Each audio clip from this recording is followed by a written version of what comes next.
Lecture 24.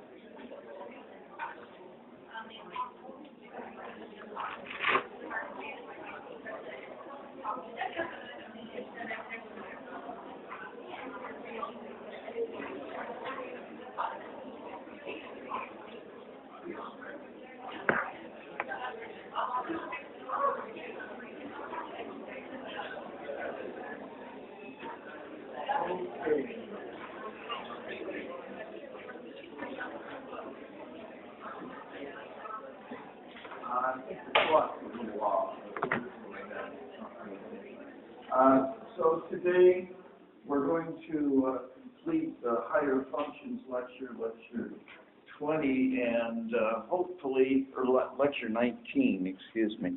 Is that right? I think so. Higher functions nervous system, and then move on to autonomic nervous system, which is about the last lecture in the semester. I have the eye clicker questions at the beginning. Next Tuesday, when you get back from Turkey Day, we'll have the last lecture. No, that's really, really unfortunate. And we'll also review for the final. So this is the next one, the last lecture of this course. What? Oh, I'm entertaining myself. There we go. I was wondering why you didn't think my pictures were funny. Okay, so let me move on. Yeah, might help if I put the screen on. Okay, so we'll start then with where we left off, but first we'll have a few eye clicker questions. So if you want to get your transponders up. Okay, first question. Cranial nerve number 7 is also known as, of course you can look at your notes today, but you would have to know this for the exam. Oh, started. Here's my brain today. You probably won't need 45 seconds.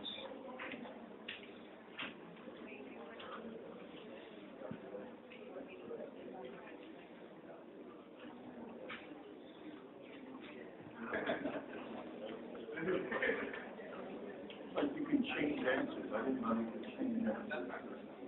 Hit another button. Okay, 10 seconds.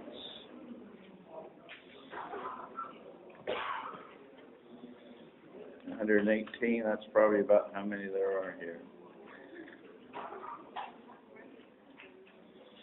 Okay. 2 people are on another planet, but everybody else agrees. Number 2. Which of the following is correct concerning the, or regarding the cerebral peduncles? I like to say that word, peduncle.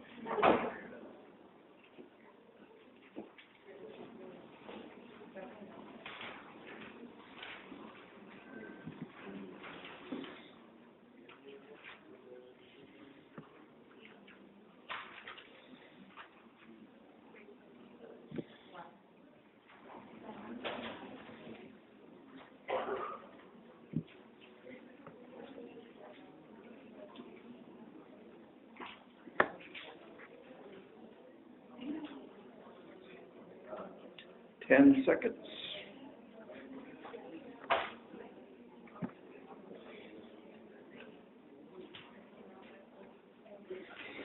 Okay, 118. Oh, we lost one. Somebody left. Okay.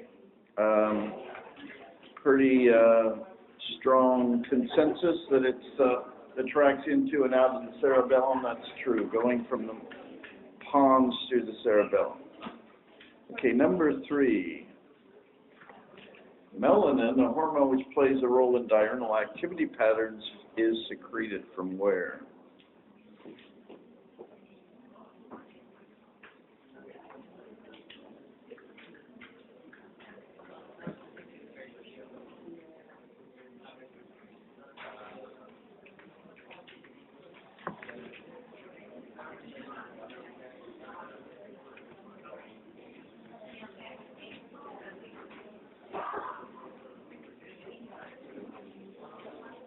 Okay, 15 seconds.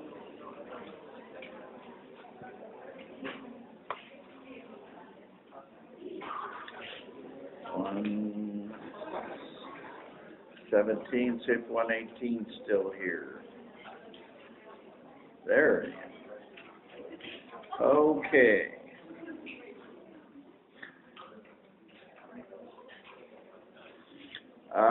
Almost everybody chose letter D.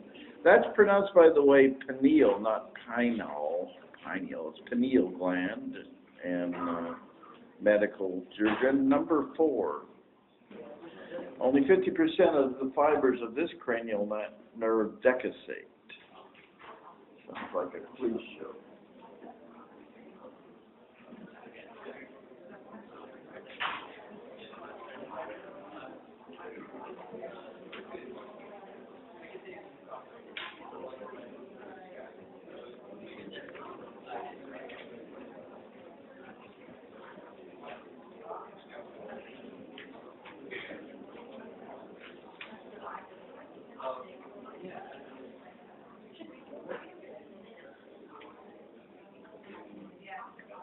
Okay, 10 seconds.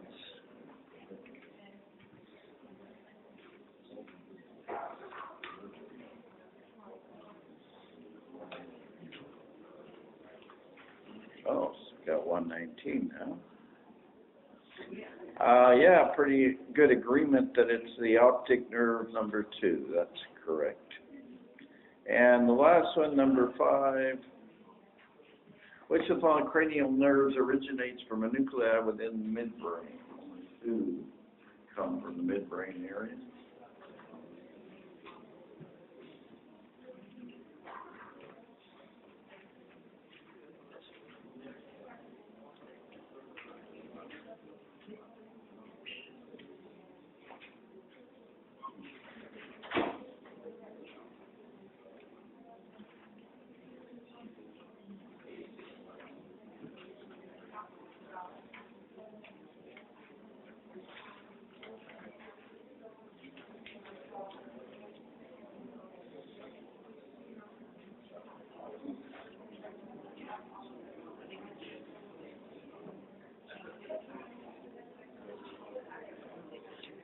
Eight seconds.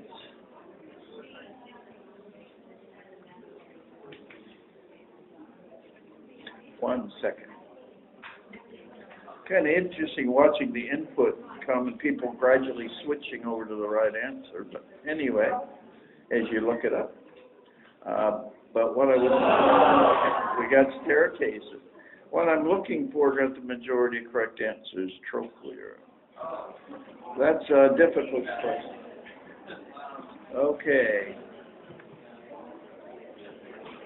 I was on my way in this morning listening to the Brain Dead Paul and Young Ron show, and they have a trivial little quiz too at the beginning of the program, or in the middle of the program for prize, and the participant was asked the following question, and I ended up cussing and screaming and yelling, and I'm still mad. So let me show you what the question was.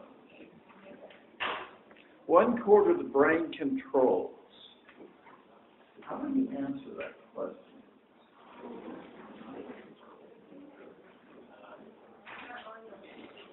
The participant said the heart. No. Also the 3 eyes. You think 25% of the brain controls the eyes? Where do you think that comes from? 3 out of the 12 cranial nerves, 25% of the cranial nerves go to the eye muscles. Right. Does that mean 25% of the brain control the eye? What about the fact that the trigeminal has about several factors more apparent nerves than all 3 of the other, eye muscle nerves combined, 3, 4, and 6? I mean, it's ridiculous. What about the spinal cord? Oh, my God. What about the fact that 90% of the cells in the brain are glial cells? So what does that mean?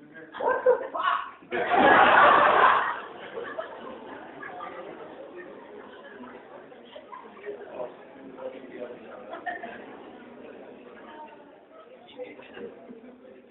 Anyway. anyway, yeah, I could not believe that was like the stupidest question I ever heard.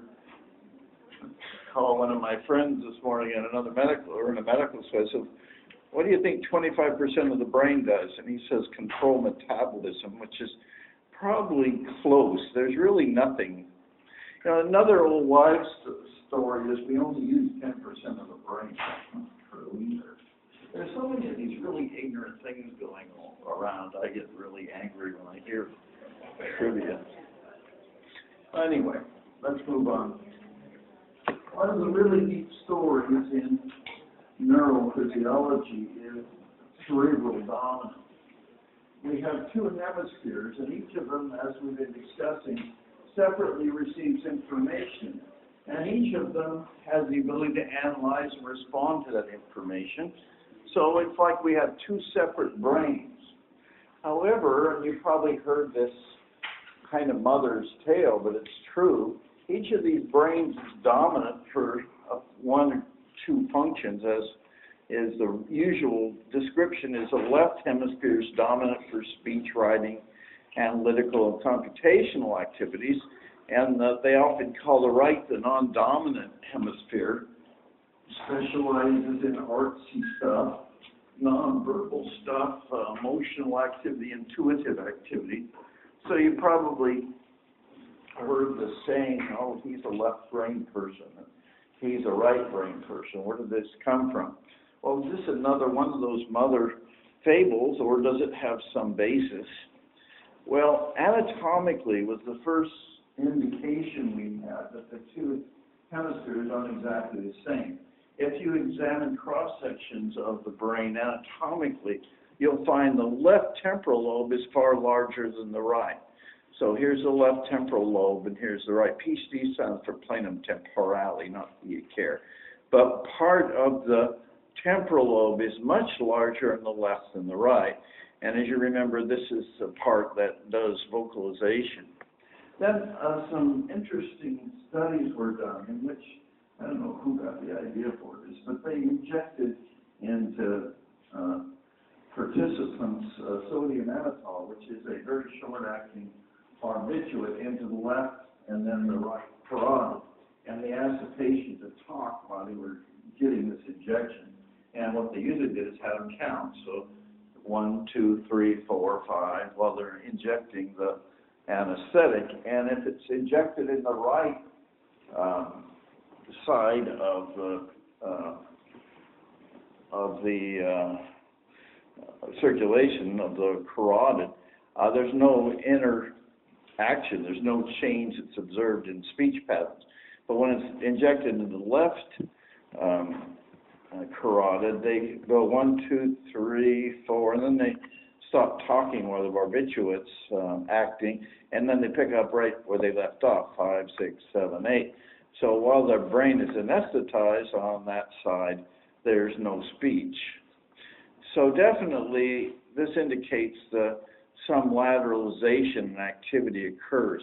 One of the most interesting evidences for different functions in the two sides of the brain is with commissurotomy, which is cutting essentially the corpus callosum, that structure we pointed out to you in the sagittal sections that conducts information from one side to the other side of the cerebrum. So what you're doing essentially is blocking all decussation, all information crossing between the two the two sides of the brain. And they do this because of epilepsy most often, but they do it very, very rarely now. But epileptic seizures become so critical in some patients that they just don't have a life. They couldn't control them. They can now because they have more anti-seizure medications than we ever did. But we used to have to eventually do this operation because it's almost like in the heart where you have circus movements, electrical activity. You have this uncontrolled electrical activity going in the brain, and if you can keep some of the tracks from going back and forth for some reason, it seems to really tremendously decrease the epileptic seizures. When they did that, the patient appeared to function fine. It was like nothing was any different. Patients without these commissures seemed to be fine. They functioned well. In fact, as late as 1950, which wasn't that long ago, scientists said, well, I guess the main function of the corpus callosum is physical. It just holds the two hemispheres in close parallel with each other, keeps them from sagging, as they said, and so it really had very little function. But then they started studying these people that have had this operation in more detail, and some amazingly interesting things were discovered. For example, they isolated their visual fields and showed them in the screen in front of them different words to different sides of the brain. So if on the left visual field they showed a picture that ends up on the right, the person denied seeing anything. So let's say you flash Kia, and the person can only see it with the left side of the brain. They will deny seeing anything, but if you ask them to find it with their opposite hand, they will, and this is an error in the picture, they show it the same side. But usually if they ask you to do it with the opposite hand because of this track crosses, they'll locate the key. They'll find the key. And similarly, if they show you something with the right visual field, the patient can describe it, and usually because of the way that the patient listens to himself talking, he can also find it. And what's interesting, though, is when you start showing patients contradictory words at the same time. So let's say in the left visual field you say rub, and the left hand will scratch the right hand, and the patient says, you ask the patient what happened. Well, he didn't know what happened. The word rub didn't go to his left speech center. It's in the left visual field, but it didn't go to his speech center. And so he sees his other hand scratching, and he says, itch. He must have said an itch. In other words, the patients make up stories to meet what actually happens. If they show, in this figure right there, they show on the right side a chicken claw, on the left side a snow scene, and the left hand will point to a shovel because it's trying to show something to do with the snow. And when asked, and the visual or the vocalization center will see a chicken, so he'll say, I saw a chicken claw, so I need a shovel to clean up after the chicken. And that's typical. They'll make up this story that'll explain what they said.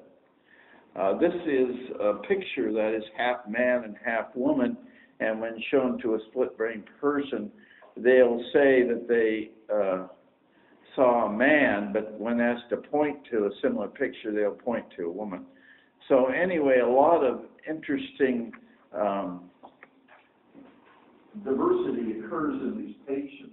What eventually happens is one brain becomes more dominant, kind of controls tasks, but often these people will have to talk to themselves all the time in order to control their activity.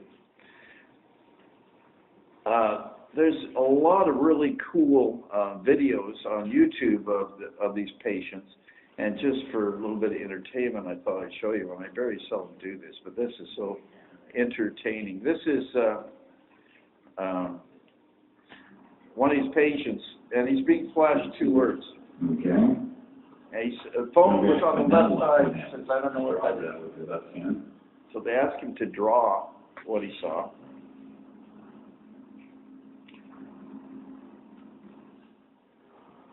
Why don't you try drawing another picture of it out of your phone?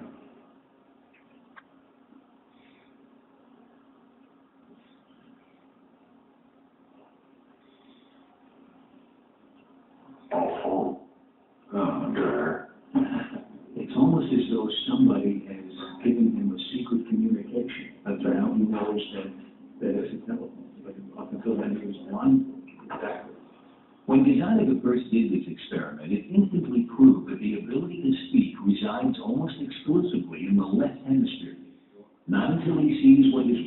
brain is drawing, is Joe able to name it at church now? After looking at three kids. But he had to figure out about as long as we did. It's really interesting. It's a picture here of somebody communicating almost with another person. Communication is not occurring inside the head, it's occurring out on a piece of paper. Wow. I don't know. Was that a little bit more? So far, Joe has been seeing only one word. Things get even stranger when he slashed two words, each to only one half of his brain. The right hemisphere is on toe. Yeah. And so his left hand draws a toad. So there's the toe. Oh, it's a toad. And this time, I was able to guess what was coming. Now, put a little three-legged stool in there, or what? Joe's speaking left brain saw a stool. Saying the word lets the hand that's controlled by his right brain in on the secret. That's great. That's really interesting. And if he had seen that with the corpus callosum intact, he would have drawn a toadstool. Right. Not a toad and a stool. Right, exactly the point. I've been doing this for 35 years. Yeah. And it gets me every time. It must. At times, instead of naming the word, I want you to point to the word. Again, Joe sees two words simultaneously. This is Bell funny. goes to his non-speaking right brain. Music to his speaking left brain. When asked to point to a picture of what he saw, he chooses Bell. But when asked why, Why did it go? Music. and when asked to explain, Noise music down. It was 2 minutes ago, last time I heard any music was coming from the bells out here, banging away. The bell's outside here. So, it could not answer me. So they make up stories. It's kind of cool. But to explain what his hand is doing, he'll invent something. Well, he won't just say, I don't know. They always make up a story that fits the activity. It's kind of funny. But there's a lot of those if you want something to do over Thanksgiving. But it's kind of amazing what our brain does. Okay, let me see if I can get this thing. Oh, there it is. Wake up. Okay. That's a little bit about differences in the two hemispheres. The next subject I thought I'd just talk about briefly is memory. Very important subject and kind of hobby of anybody who teaches. Within 6 months of life, the human brain has all the nephrons we're going to ever get. But it's growing definitely at an extremely rapid rate during that neonatal period. After that, though, we do keep changing. The brain doesn't stay constant. We keep adding axons and dendrites and all kinds of glial cells. And it's not like we're hardwired and once the wires like a computer are situated, what the brain does is it's constantly changing the wiring. So it's no wonder it's extremely hard to understand. These neural processes are dynamic.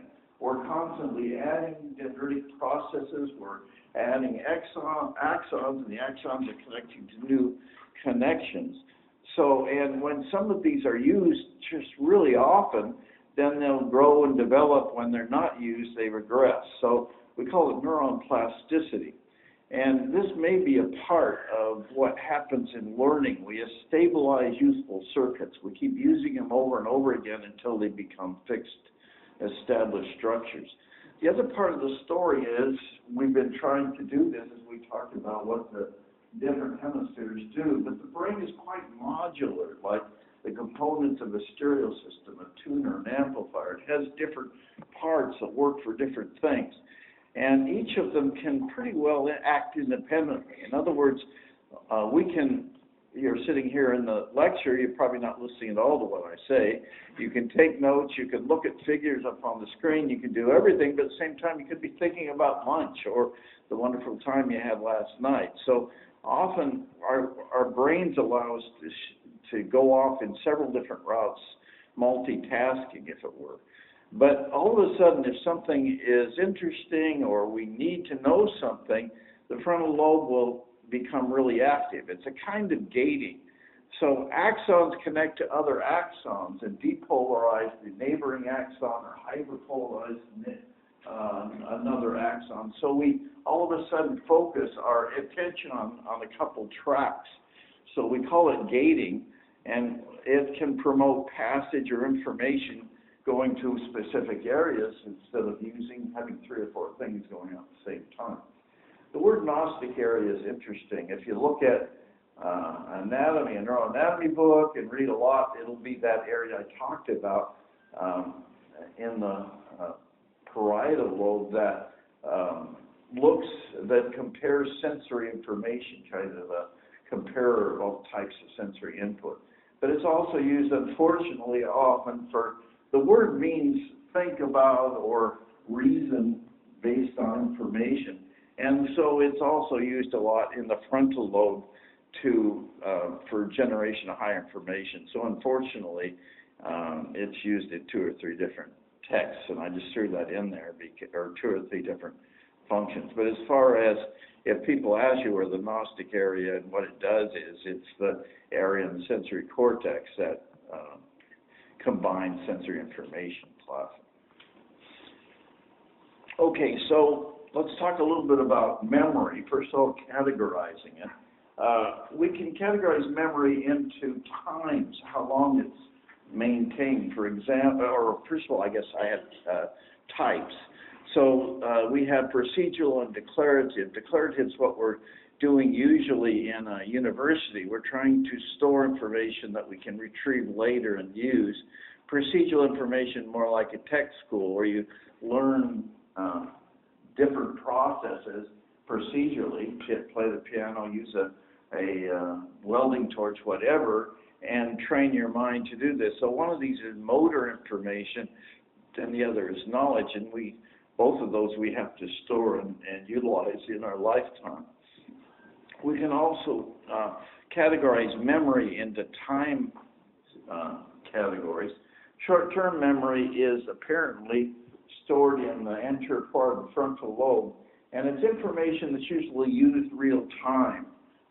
It's easily disrupted and forgotten. For example, let's say you call somebody and ask for their phone number, and they give it to you, and you remember it long enough to write it on the paper. And some people have fairly good short-term memory. Sometimes you're on the phone and you have to give your phone number 20 times to a person before they can write it down. So we each have different capabilities in each of these memory categories. But short-term memory is something you don't have to remember a long time. You get it, the information, and then use it, quickly forget it. Recent memory is also a different total phenomenon. It seems to be stored in the hippocampus, and that's what happened the last couple of days.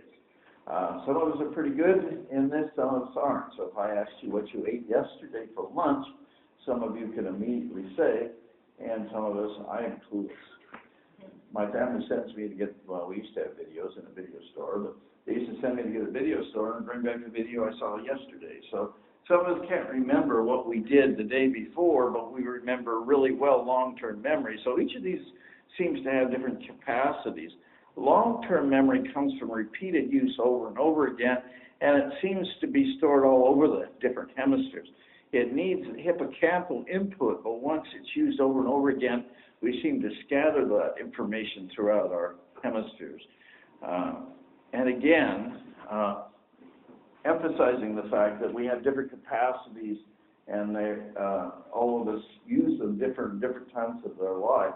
One of the characteristics of aging, it's kind of interesting, and you all know this, is with age we lose both short-term and instant memory. I mean, we lose everything except long-term memory. So you've gone to your grandma and she'll tell you the same story over and over again that happened 20 years ago. She won't remember she told it to you 2 minutes ago.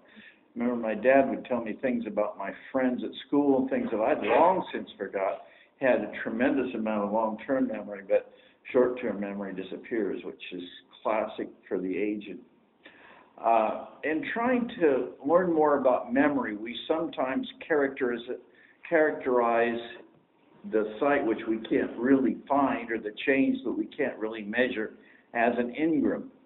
So you give someone something to remember, and that is stored somehow, somewhere in our brain, and we call it the engram. The most likely place it at least begins is the hippocampus, because deficits or lesions in the hippocampal area will cause profound inability to memorize things.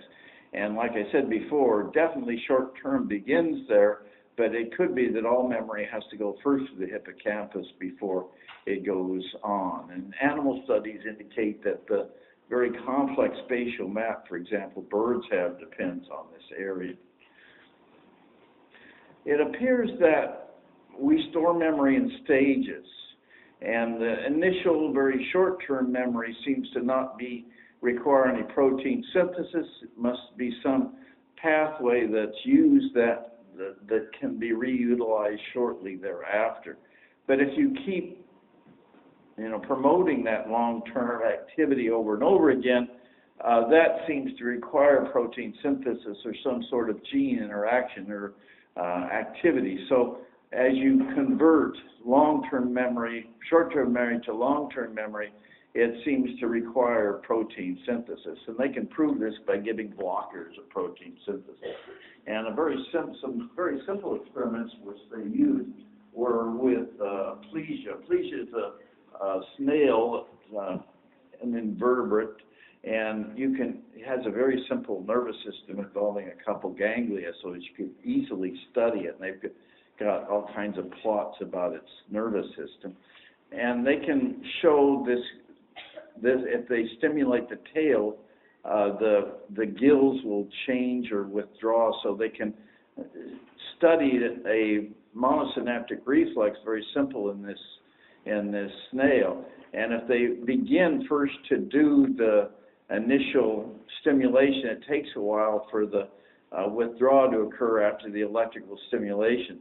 But with some training, the withdrawal occurs faster and faster. So you can show a little bit of withdrawal, a little bit of learning and memory of this withdrawal reflex, very, very simple reflex, with continued stimulation. So it appears that just the first insult, the first single tail shock that initiates the withdrawal, requires serotonergic nerve activity.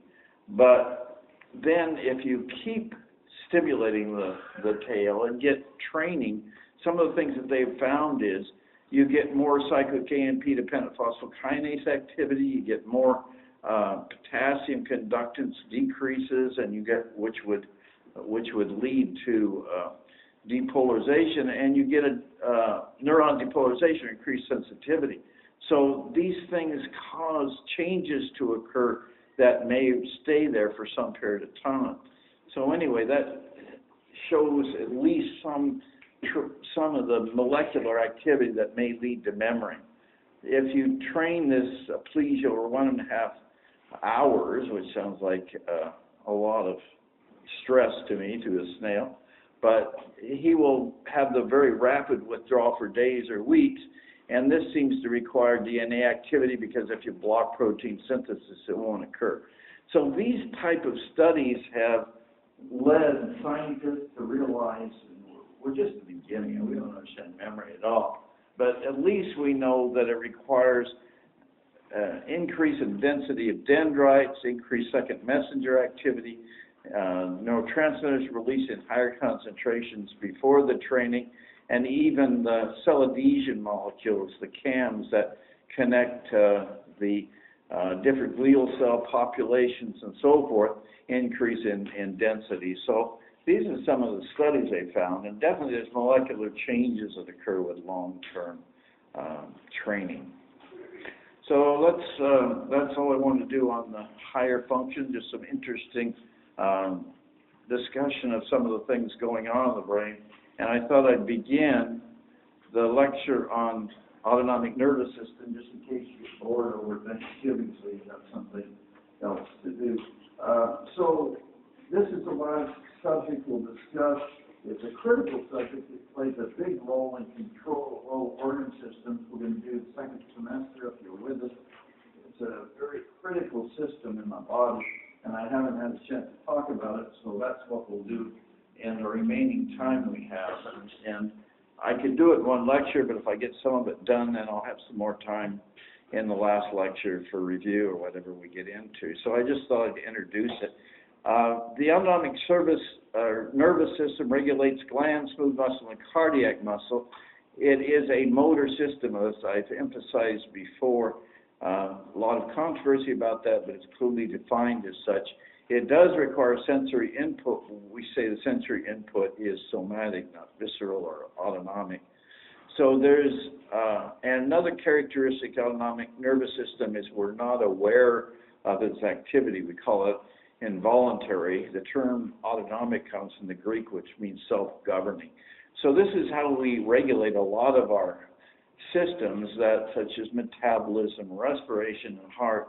We're not even aware that we're regulating these systems in order to maintain our livelihood, to keep us alive. So we call it homeostasis, which is a fancy word for a constant internal environment. So this autonomic nervous system is keeping our blood pressure constant, the amount of fluid we have, actually fluid constituency, pH, temperature, tremendous number of variables are constantly being monitored and regulated, blood gas concentration and so forth. So we're going to talk about this all the way through next semester, what the sensors are and how it's regulated, and that's all done through this autonomic nervous system. It also coordinates our response to external and turns out also internal stimuli, as I'll show you an example of. One way to learn the difference between autonomic and somatic, a classic way, is to look at the differences between the two systems. So in the somatic system, we consciously perceive the information that we're going to adjust to. In the autonomic system, we don't even aware that there's any changes that are occurring. The effector for all somatic motor responses is skeletal muscle, and in the autonomic system, there's multiple effectors, the glands, and there's the whole endocrine system, and even glands in the GI system and so forth. We're talking about smooth muscle and cardiac muscle are all controlled by the autonomic nervous system.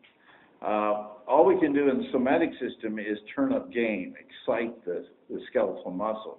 That's not the case in the autonomic system. We can increase or decrease activity. We talk about tone all the time in the autonomic nervous system. We have a certain average, and we, like heart rate, we can increase it or decrease, or blood pressure, we can increase or decrease.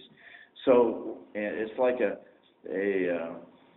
temperature regulator, like the thermostat in your home. The autonomic nervous system regulates around set points, where the somatic is just turning things on and off.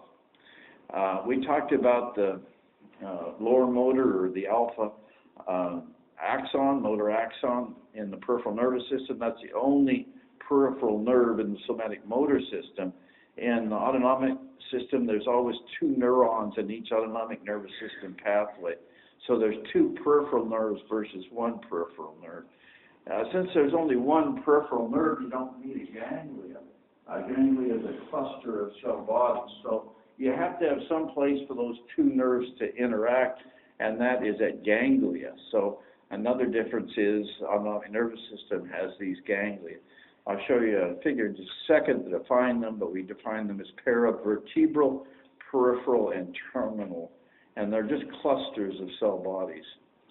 The neurotransmitter in the somatic system is acetylcholine. You know that. That's the most studied neurotransmitter from the neuromuscular junction.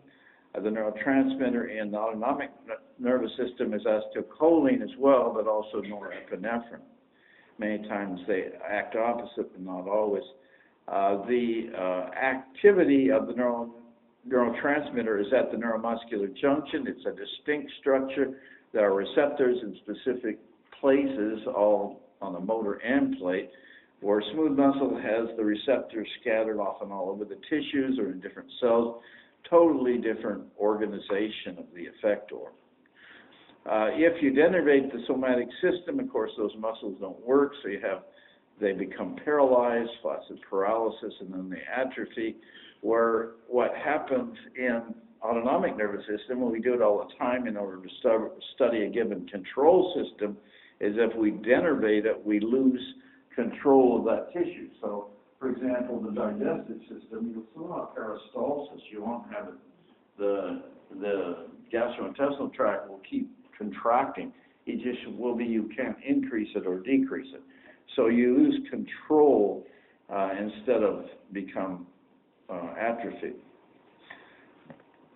So as we're going to talk about, classically there are two major divisions of the autonomic nervous system. There's parasympathetic and sympathetic. I've used these terms a lot, even though we haven't formalized their definitions.